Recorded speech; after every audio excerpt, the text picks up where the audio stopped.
नमस्कार दोस्तों। बिहार के पटना में यानी बिहार की राजधानी पटना में वर्तमान में अगर कहे तो जेडीयू आरजेडी छोड़कर जेडीयू में जाने वाले चेतन आनंद साहब जो माननीय विधायक साहब है, उनको पटना के एम्स में बढ़िया से कुटाई कर दिया गया है। अब आप सोच रहे होंगे कि माननीय साहब का कुटाई आखिर कैसे हो गया, तो आप जान लीजिए माननीय साहब के साथ साथ उनकी पत्नी को भी बढ़िया से कुटाई किया गया है।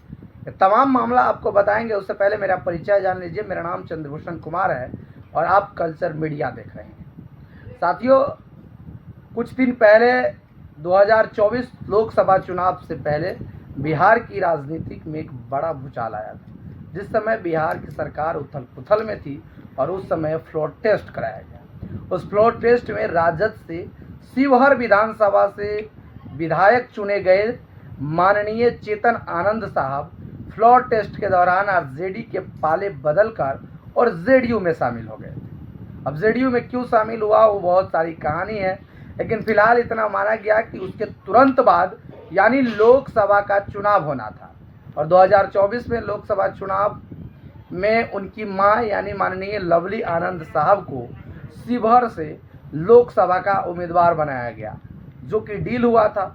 और उसी डील से चेतन आनंद साहब पार्टी छोड़ करके और जेडीयू में शामिल हो गए और उसकी मां को 2024 लोकसभा चुनाव में लवली आनंद को शिवहर लोकसभा से प्रत्याशी बनाया गया और वो वहां से लोकसभा का चुनाव जीत करके और संसद तक पहुंचे।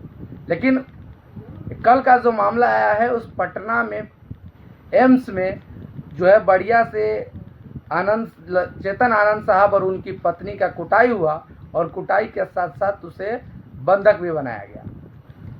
ये घटना तमाम क्यों हुआ है उसकी भी जानकारी हम आपको बताएंगे। पटना के एम्स में चेतन आनंद साहब के कोई करीबी या रिश्तेदार कहें जिसका इलाज चल रहा था, उनसे मिलने के लिए माननीय विधायक जी और उनकी श्रीमती पहुंची थी।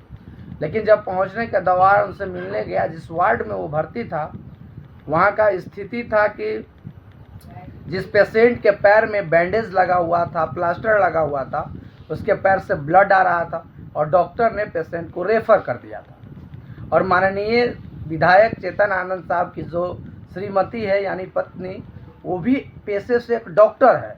उसने डॉक्टर से सवाल किया कि पेशेंट को आप इस हालात में रेफर कैसे कर दिए, आखिरकार ये पेशेंट यहाँ से दूसरे जगह कैसे पहुँचेगा।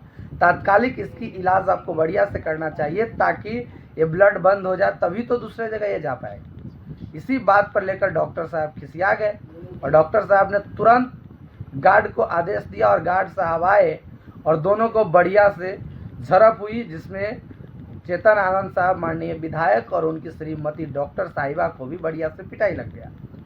अब उनको पीट करके कुछ देर के लिए बंधक बनाया गया, जैसा सूत्रों के हवाले से खबर आ रहा है। कई सारे मीडिया चैनल भी इस बात को दिखा रहे हैं। उसी के दौरान जो है ये खबर आई और जो लोग लगातार इससे पहले भी कई बड़े बड़े घटना जिसमें आप देखे होंगे कि पीएमसीएच में जो बिहार के जाने माने पत्रकार कहे, यूट्यूबर कहे, जो भाजपा के तत्कालिक नेता मनीष कश्यप थे, उनको भी बढ़िया से कुटाई किया गया, बंधक बनाया गया। लेकिन फिर भी सरकार को किसी प्रकार का कोई प्रभाव नहीं पड़ा। अब तो माननीय विधायक साहब और उनकी श्रीमती जी को भी पिटाई लग गया। और जो लोग लालू प्रसाद यादव जी के शासनकाल यानी 1990 से 2005 के दौर को अगर जंगल राज कहते थे कि उस समय, अब क्या इसे कहेंगे, यह राक्षस राज से भी बड़ा है। और 1990 से 2005 का जो दौर था जब लालू प्रसाद यादव मुख्यमंत्री और राबड़ी देवी हुआ करती थी, उस समय विधायक तो क्या, आम कार्यकर्ता भी किसी अस्पताल किसी भी कार्यालय में जाकर अपनी ताकत के बदौलत अपने अधिकार के दम पर काम करवाया करते थे। लेकिन अभी का जो स्थिति है उसमें माननीय विधायक जी को ही लतम जुतम कर दिया जाता है, तो आम आदमी का क्या होता होगा जरा आप ही कल्पना करके बताइए। और जो लोग लगातार जाति पाति और लालू प्रसाद यादव पर तरह तरह के आरोप प्रत्यारोप लगाते हैं, वो लोग से मेरा सवाल है कि क्या इस घटना पर माननीय विधायक जी या माननीय मुख्यमंत्री जी जिस सत्ता में है, जिसकी मां खुद सांसद है और पिता बिहार के जाने माने बाहुबली नेता है, ऐसे लोगों को अगर इस प्रकार की दुर्दशा होती है तो फिर बिहार की आम जनता को क्या होता।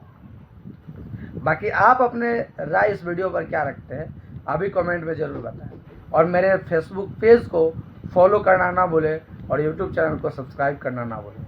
बहुत बहुत धन्यवाद।